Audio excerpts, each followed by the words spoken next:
Got a second? You get so used to saying these things. Jim, your show just got canceled on me. Again?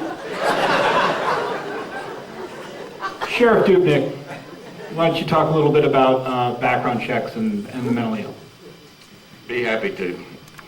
First, I'd like to say some nice things about Councilman Kozachik and the mayor who are here tonight. Most of us politicians run when we are confronted with controversial subjects like guns and violence. It's a lot easier to do that. And there's a good reason why most politicians do that. And I'd like to talk just for a couple of minutes about guns and violence. And then I'd like to say a few things about the mentally ill involved in violence. But right after the January 8th shooting, which we recognize 3 years tomorrow, we put together a bill for the Arizona legislature to just dealing with the large magazines. Some of the people who are here tonight who were injured and shot can tell you, Colonel Badger, who's in the audience, is one of the people who saved, I don't know how many lives, but 32 more shots at least from Jared Loeffner on January the 8th. Because he had emptied the 132 round magazine that he had and was in the process of reloading to continue shooting people at close range. Fortunately, they were able to stop him from doing that, or we would have had a lot more injured and a lot more killed. So we put together what we thought was a reasonable solution to at least the big magazines, which are prevalent in most of these mass shootings, in which I don't know what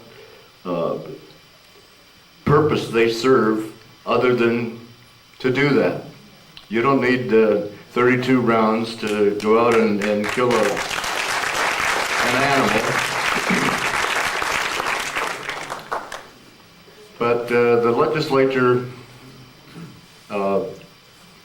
didn't react to it in a favorable way, which didn't really surprise us, but made us unhappy and people like me angry. In that vein, about a month later, I received an envelope from the Kentucky State Legislature, which had passed a resolution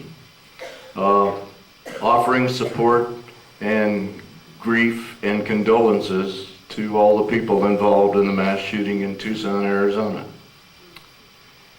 In response to the shooting in Tucson, Arizona, we got two, not real replies, but actions by the legislature, which just demonstrated to me how pathetic the situation is when it has to do with guns.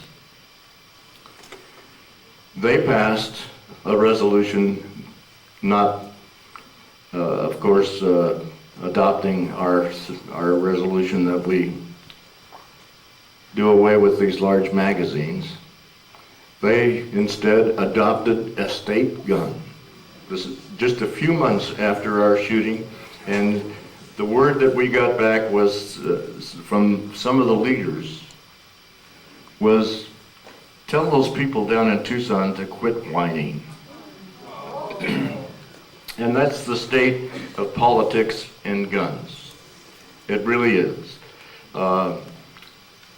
We had an election not too long ago for the United States Senate in which the candidate at that time said that he is in favor of background checks. He could see no reason why we shouldn't do that. And a few months later, while he was in the United States Senate, he voted against background checks. And one of the things that disturbs me is that the media didn't focus much attention on the fact that just before the election, he received over $200,000 from the NRA. And I think we all know what the problem is. But why do we have to put up with it?